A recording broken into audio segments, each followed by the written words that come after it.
Hi everybody, welcome to Laura's Social Corner, where we share conversations that inspire, uplift, and connect our community. Today, I'm so honored, and it's my privilege to have this wonderful woman whose story is rooted in resilience, faith, service, and purpose. This is Shiny Mathew. Welcome. Thank you for having me. It's my pleasure. She is a wonderful leader in the art community. She is an accountant, tax attorney.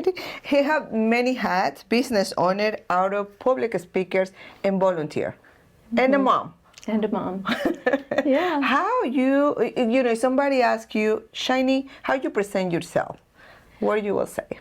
I think that the most important thing is just to approach every situation seeing how you can impact that person. I'm always trying to see what can I do to make a difference in this person's life. So I'm hopeful that when people approach me, they feel that love, that kindness, that warmth, and that's how I try to show up. And I really believe 100% that everybody that's around you, we can feel it. And you always lifting people and trying to find the best of everyone because you are that kind of light. But it take you, when do you think you start doing that kind of service? Because you've been in accounting for 18 years, right? Yep. And have your own national business, and now you're doing your own baby, Blueprint. Yeah. Okay, tell us about how a person like you, so happy because she's shiny, you're an accounting first and then a tax attorney. Yes. How is that shift? Because that's a very aggressive move. Yes, I never planned to become an attorney. I started in my first accounting position in 1999, so many years ago. Wow. And I was an accountant first. I was an accountant for a few years before I decided to even go to law school. And the only reason I went to law school was I saw how the IRS seemed to hold all the cards, and they really weren't in a position to help business owners. They were auditing business owners who didn't know how to defend themselves, how to protect their assets, and just seeing it in action made me decide I wanted to go to law school. I wanted to be able to protect these clients and defend them and represent them. So now I've been a tax attorney for 18 years, but I will tell you, the reason I started IRS Blueprint now, after growing one of the nation's largest tax resolution firms, after representing thousands of clients, helping people save millions of dollars, I saw something that still disheartens me about the legal system. And it's not specific to America. I'm sure this is a problem around the world, but I didn't realize until I was an attorney that access to justice is really dependent. It's dependent on how much money you have. Yes. The more money you have, the better attorney you can hire. And it's no fault to the attorneys. It's no fault, the judges have no say in that. The attorneys who are sharp and capable and can earn more money, they should. I applaud that. They're capable, they should. But that means, and not to say that all attorneys who aren't charging much aren't the best attorneys, but it creates a situation where if you cannot hire an attorney, you may be put in a position where you can't defend yourself. And that's one reason I decided to start IRS Blueprint, to create some digital content online to provide a blueprint about the IRS to viewers, to be able to understand how do I deal with my simple situation when they don't know the law. Because the IRS can be intimidated, and for many people, it's even scared. Yeah. Do you say IRS is, Yeah. So, and have a light like Blueprint that we can find information that how we can help or protect ourselves. Yeah, right. So you're exactly right. The IRS is intimidating. It's very intimidating. It's the tax code is constantly changing. I don't even know all the tax code because it's constantly being updated. If it's not something that applies to my client, I don't need to know it. I don't need to just read it for fun because it could change next year. It could change in 2 years. So I know what I need to know to save my clients as much money as possible, to defend them, to represent them. But I when you're looking for a tax preparer or someone to represent you, I say find somebody who works with clients like yours. If you're a restaurant, find somebody who represents restaurants. If you're a doctor, find someone who already does tax returns for doctors, and so on and so forth. So the tax code is far too big and complex for any one person to know every single detail of it. But that is one reason I love being a tax attorney. When I was in college, I loved math. I did pre-algebra, algebra, pre-calc, calc 1, calc 2, calc 3, calc 4, differential equations, and statistics. Oh, wow, I And love statistics. yeah, That was one of my favorite. loved math, and I became a math tutor when I was in college. Oh, I was a wow. supplemental instructor for college math classes. I was asked by a math professor to be a tutor and to be a supplemental instructor. But I loved taking a math subject, a complex, something that was difficult for the students, and helping them to understand it and to do well on their tests and to pass. And that same ethos is what makes me excited to help people understand the IRS and understand how to solve their situation and to be able to provide that instruction. And you're an incredible, successful career, and because it's the way you are. And because you're an accounting first and then a tax attorney, you're always trying to help people. And I think that's the key. You think that's the key to change the world and change your life too? Yeah, I think that for me, you asked why do I, like helping people? Yeah. Where does this come from? Anyhow. I think for me, my purpose in life, and I feel fundamentally I'm supposed to love God and love others. That's right. And in loving others, in trying to figure out how can I show that, how can I make them feel loved, one easy way I find is to help them with some problem they have in their life. And for me, since I do love math and since taxes is right in line with that, with my accounting background, it just seemed like a natural fit to be able to help and improve people's lives in this way. Another thing that I'm doing in kind of that same area is I'm also a commissioner for the Oklahoma Commission on the Status of helping Women. the community, what is wonderful. Yeah, and I chair the Economic Well-Being Committee, where I'm trying to help women, empower women to improve their economic well-being. So you shared the story with us earlier. You lost your father when you were young. Mm-hmm. That really changed your life, of the way you see in your future, or shape the person who you are right now? Yeah. Mm-hmm. So when I was 12, my family, we all drove to New York to see this older grandmother. She wasn't related to us, but she was moving back to India.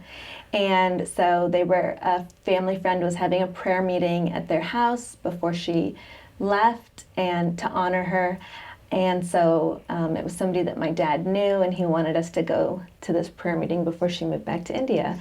So we went, and while we were there, my dad stood up to speak, and he was sharing a story from the Bible, but then he fainted, and they took him to a back room, and he came to.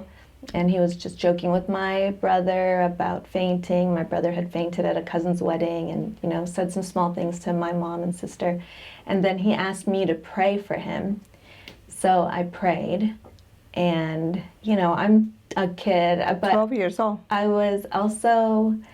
was always trying to imitate my mom and dad, who were very strong Christians. They were always praying, and I saw that example from them. So even when I was small, I would pretend like a kid. I would pretend like I was praying with them. So when my dad asked me to pray, it was sort of, I was just always this little girl who was trying to embody what I saw them doing. And then just a little bit after I prayed, he fell into a coma. And then an ambulance came and took him to the hospital. He was in a coma for a few days and then passed away. Oh, wow. And I was a child. 12 years old is a hard age also. Yes, and I couldn't help but feel guilty. I felt like it was my fault. I felt like maybe I didn't pray right. Maybe God doesn't love me. Maybe he doesn't exist. Maybe he doesn't answer my prayers. And one other option I had was, maybe God loves me. He is in control, and he has a plan that I don't know. I don't understand.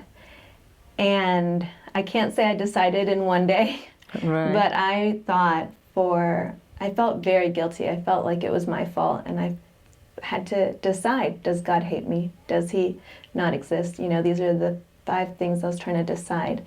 And You're ultimately, fighting with all those feelings. yeah, it was heavy. That's It was heavy, heavy for me. yeah. And it Can is just what imagine. shaped who I am today. I decided finally that what my dad and my mom had taught me was that God is real, that he loves me, that he's in control, and that he has a plan for our lives. So that's what I decided, and deciding that is what really made me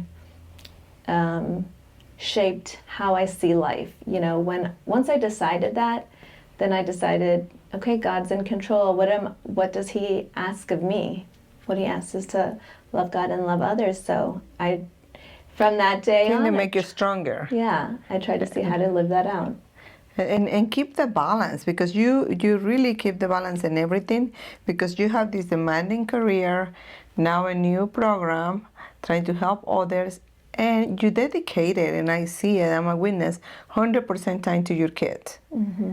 So how you balance with everything? Yes, I would say it's a lot. There's a It's a lot lot, of yes. mental load that is when you're trying to do it all. I can't say, I'm not going to be somebody who says you can do it all. I just don't think you can. I did just take on being president of the Fine Arts Council at my children's school. Really? That's an extra. That's extra, just in my free time, starting wow. next year, for all of next year. But I do love, I think they're my priority. You know, I Yeah, would they hate are. to impact all these people's lives and for my kids to say I was absent. Well, you know what? This is a very good point that you mentioned it, because I really know many people, they are successful. They put attention to everybody and even take care of kids and nonprofits, but they don't take care in their own family. Yeah. I've been witnesses. Mm-hmm. But for you, I always take you as an example, because you're very strong with your kids and very involved, and I love that. So it's very something that I admire you for that reason. One of the reasons, because you really wear many hats, and plus you always look pretty. Well, that I'll say I get help too. Yes, but Maybe. you know that's amazing, because you know sometimes the message maybe that wants is that you can do everything and still take care of yourself and how you look and be successful mom. There's nothing wrong with that. Yeah, I think I would say I think that so often we're all trying to do it all, and I'm not going to pretend that I can do it all. I'm not going to. We're trying. Yeah, I will say if there was any secret, it is to give yourself grace, to recognize, yeah, sometimes you aren't going to be able to do everything 100%. You know, I missed my daughter's volleyball game on Saturday, but because I was recording a podcast, and I told her I have to do this. I had promised, and I had thought your game was on Friday, and it was on Saturday, and it was one of those things where usually her games are Friday, but this time it was on a Saturday, and I had something already committed to. Right, but this is something that is, I think the kids even understanding Yeah. that things happen, and you help with that. I do think it's important to to communicate with your kids. I don't think, I'm very honest with them that to understand that I'm not going to be there 100% for everything. Right. I think that is also helps make them more resilient. Learning too. Yeah, and makes them stronger and recognize, okay, I don't need, mommy isn't my crutch, I don't need her there 100% of the time. And they can also see, how do you balance? Because I want them to be successful too. How do you balance the realities of life? And I make them help me at home. You know, they have chores to do at home, and they have a list of things. And so they can see, how do you balance the realities of life, the realities of a career, the realities of being a mom. I tell them, hey, what do you guys, tell me what I should make for dinner this week. And I make them look up recipes so they can experience, trying to just make those decisions. And so they're learning slowly too. It's a lot to juggle. And it's important. For me, I love to cook, and it's very important for me to keep the kids around the kitchen, and they learn, especially some cooking something new. Yeah. So that way everybody know how to prepare. Because I know one day they're not going to be with me, and I want for them to be eating properly too. Yes, right. Eating fresh food, and it is hard though when you're juggling a lot. I mean, I'm not going to pretend I'm always making fresh food. There's plenty of times that I say, okay, we have to get. I'm not going to name any fast food places, but there's some that we prefer over others. We have to get this on the way to this thing. Because sometimes it's not time. Yeah, there's no time. Because you're picking out these classes and tutoring, and it's like, okay, 7 o'clock. What time I'm going to cook? Right, exactly. Yes. I always say, it's perfect as age right now because they're not driving. It's just bonding. Yeah. I think those years, it's just bonding with your kids is the perfect time. Yeah. So tell us about Blueprint. A little bit more about Blueprint. Yes. Because I'm really fascinated about the concept. It's just amazing. Yes. I'm very excited because I have been now representing clients in this tax industry for 18 years. 18 years, yes. Yes. And over that time, for one, I didn't realize how many people... And excuse me to interrupt you, but the really thing that I admire you, you're a tax lawyer, but you're an accountant, so you know what you're talking about. Yes, I do. Period. That is like, I love that. Yeah, and actually that's a good point. Not all tax attorneys are accountants. They can't all prepare your tax return, and I would recommend if you hire a tax attorney, you should, ideally, they should be someone who has an accounting background too. Yes.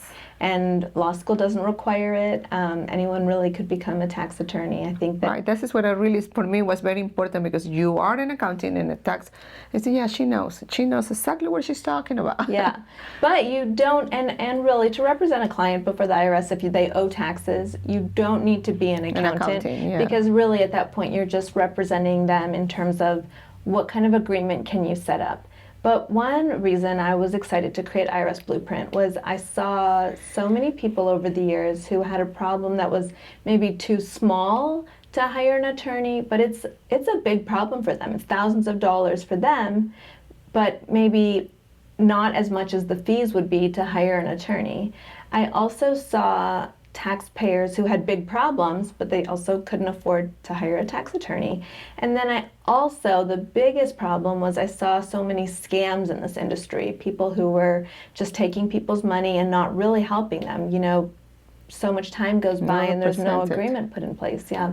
And so I wanted to try to tackle those problems by using the online platforms that are already available and create content to explain to taxpayers how they could help themselves, or what law applies to them, or what this letter means, and just help them understand the things that I get calls about from my own clients, and know that this is all very confusing. I can't explain everything in a video, you can. But as much as I can, I want to. But at least when they decide to go with you as a lawyer or another lawyer, they have an idea. They don't go blind. Yes. And that's, I think, your heart. Yes. Because not everybody say, okay, let me explain you this, even if you don't get my service, but this is you. At least you got a little prepared. Yes. And not go completely blind. There's, okay, what I'm going to do? What is the IRS?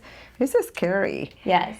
Yes. And the IRS really, after all these years of working with the IRS, knowing agents personally, it's not that, I'm not going to say there aren't any bad IRS agents, but what I am going to say is they're not in a position to help taxpayers. Maybe they're not prepared enough. Yeah, that's what I'm saying. Their job is to collect the money. They are the collectors. That's their job. So they're supposed to collect the money. They're not supposed to say, here's how you can help yourself. That's not their job, yeah. And it is really the IRS that creates a job for someone like myself.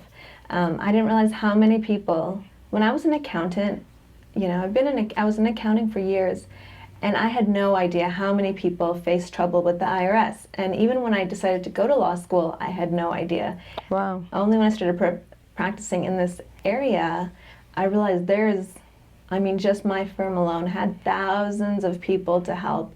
The IRS says it's possibly over $1 trillion in unpaid taxes that people are trying to, they don't know how to get into agreements with the IRS, that's usually who hires me. Getting audited, or they don't know how to get into an agreement, or the IRS is coming after them. That's who will call me and hire me. And I believe when the people have problems with the IRS, it's a small problem, you need to act it quickly because the small problem can be a big problem. Yes. Right? The majority of clients, once they have one small problem, they think, and I'll use this example. So we're business owners, so you understand, income isn't always steady. It goes up and down, up and down. But regardless of where you are in that roller coaster, you owe taxes the next year on March 15th for a business owner. Well, it's the next year. Now you might be in a dip and you don't have that money in taxes for the prior year's income. So that's where my clients typically, they're not paying that. They might file an extension for the return and say, okay, I'll catch up. Well, 6 months later when that return is due, maybe they haven't caught up. Yeah. Maybe they're trying to do marketing and advertising to try to bring the business in. Whatever reason it's fallen. Well, you still owe the taxes. Now you owe penalties from the 6-month extension you had. A lot of times they will just hide from the problem instead of addressing it right there, and then they just don't file again. They try to maybe slip away thinking the IRS isn't going to know, stop filing, stop paying, and then that one little problem that you tried to hide from or didn't know how to address grows, and there's penalties and interest on all these additional years that accumulates. That's very interesting. Where specific they can find you? Yes. Please let us know. On all the social media accounts, IRS Blueprint, on Instagram, Facebook, YouTube, TikTok, and then irsblueprint@gmail.com. I have a professional account that I'm not using yet because I can just keep it all with all my Gmail accounts. Yeah. But that's the easiest way to contact me right now. All right. So thank you so much, Shiny, for being here today, sharing your story, and be openly and honestly with us. Because I always, like I say, I always admire you. She was so pretty. You're from, where are you from original, really quick? Yeah, my parents are from India. Both my parents are from India. And were you born? I was born in Michigan. In Michigan, yeah. Yes. Mm-hmm. So she's and you were Miss Michigan? Miss India, Michigan. India, Michigan. There you go. She's so pretty. She's very talented and smart. So what makes your journey so inspired is not only the person who you are, is the faith that you put into the resilience. It's very powerful that you just can sit down next to you and we can feel it. Yeah, thank you. So thank you so much for being here, and please follow her, IRS Blueprint. Yes. And thank you so much for watching us, and please share our videos, and see you next time in Laura's Social Corner.